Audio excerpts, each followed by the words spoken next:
और आज का ये वीडियो बहुत ही इंटरेस्टिंग होने वाला है क्योंकि इसके अंदर हम बात करने वाले हैं टॉप 10 डेंजरस हैकिंग टूल्स के बारे में जिसकी मदद से आप किसी की भी मोबाइल फोन या फिर वाईफाई हैक कर सकते हैं। So without making any delay let's continue. इसमें 10 नंबर पे आता है हैकिंग डिवाइस केबल, जो कि बहुत ही डेंजरस डिवाइस है और जिसकी मदद से आप किसी की भी मोबाइल को हैक कर सकते हैं। इस डिवाइस की मदद से आप किसी भी फोन को हैक कर सकते हो और उसके ऊपर अपना कंट्रोल बना सकते हो। और उस मोबाइल के अंदर जितने भी सोशल मीडिया अकाउंट्स है, व्हाट्सएप है या फिर मान लो रूट एक्सेस, जिसकी मदद से आप उस मोबाइल की वो भी कंट्रोल पा सकते हो जो कि नॉर्मल यूजर के पास या फिर जो विक्टिम होता है उसके पास में ही होता है। इसको यूज करना भी बहुत ईजी है। इसको आपको सिंपली एम्प्टी मोबाइल के अंदर ब्लॉक करना है। उसके बाद ये उस मोबाइल के अंदर वायरस इंस्टॉल कर देगा और ये आपको नोटिफाई कर देगा कि मैंने अपना काम कर दिया है, बाकी का काम आप अपने हैकिंग मशीन पर चेक कर सकते हैं। और ये डिवाइस इतना खतरनाक होता है कि जिस भी मोबाइल के अंदर ये वायरस इंस्टॉल रहता है उसको रिबूट करके ही ठीक किया जा सकता है और कोई इसका उपाय नहीं है। और इसका एक हार्ड ड्राइव वर्जन भी आता है जो कि लैपटॉप को हैक करने में या फिर पीसी को हैक करने में यूज होता है। इस डिवाइस का यूज मोस्टली टेलीम स्टेशन में होता है जहाँ पर जो इमरजेंसी केबल्स होते हैं जिसमें आप चार्जिंग कर सकते हैं, उस जगह पर हैकर्स या फिर स्कैमर्स इसका यूज करते हैं और फिर इसका यूज लेकर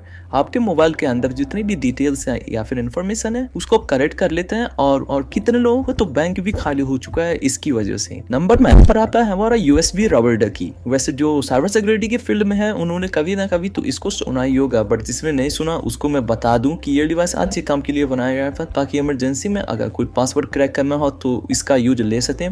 बट आजकल के टाइम पे इसका बहुत ही गलत यूज होता है। ब्लैक हैकर्स या फिर स्कैमर्स इसका यूज करते हैं किसी भी डिवाइस को हैक करने के लिए।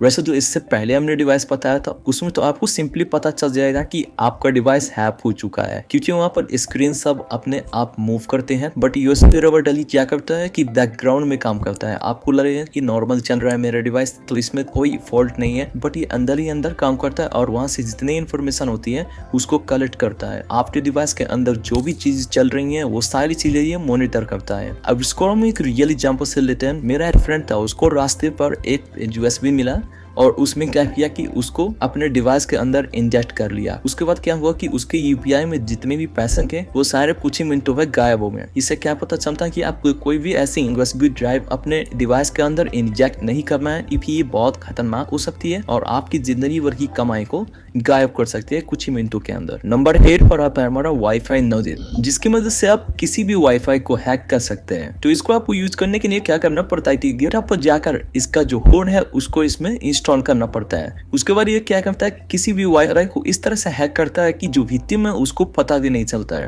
या फिर मान लो कि एक तरह से साइलेंट अटैक करता है जिससे कि आप वाईफाई हैक कर सकते हैं। इसका डिजाइन गैड की तरह बनाया गया है और ये बहुत ही छोटा होता है और पोर्टेबल होता है जिसकी मदद से आप इसको कहीं पर भी ले जा सकते हैं। नंबर 7 354। ये डिवाइस क्या करता है कि आपको बहुत ही कम अमाउंट में एक पोर्टेबल लैपटॉप या फिर पोर्टेबल कंप्यूटर दे देता है। जैसे कि मान लो अगर आपके पास उतना बजट में है या फिर आप कंप्यूटर या फिर लैपटॉप परचेज नहीं कर सकते तो रास्पबेरी पाई 4 एक ऐसा डिवाइस है जो कि बहुत ही कम अमाउंट में मिलता है। 3 से 4 हजार के अंदर आप इसको परचेज कर सकते हैं और उसके बाद आप इसके अंदर कोई भी ओएस इंस्टॉल कर सकते हैं। लाइक आपको अगर लिनक्स यूज करना है तो आप उसको भी यहाँ पर इंस्टॉल कर सकते हैं, विंडोज यूज करना है तो उसको भी इंस्टॉल कर सकते हैं, सोलारिस यूज करना है तो आप उसको भी यहाँ पर इंस्टॉल कर सकते हैं। और ये पोर्टेबल और बहुत ही छोटा होने की वजह से आप इसको कहीं भी ले जा सकते हैं और कहीं भी यूज कर सकते हैं। बाकी इसके अंदर आपको मॉनिटर भी मिलता है, अगर आप मॉनिटर परचेज करना चाहते हैं तो कर सकते हैं, नहीं तो अगर आपके पास कोई मॉनिटर है तो उसमें भी आप बिना सीपीयू के इसी की मदद से आप कोई भी ओएस यूज कर सकते हैं। इसको यूज करने के लिए आपको क्या करना पड़ता है, सिंपली जो केबल होता है उसको इसके अंदर कनेक्ट करना पड़ता है और उसके बाद आप इसको सिंपल वे में यूज कर सकते हैं। बाकी इसके फीचर्स बहुत अच्छे हैं, जैसे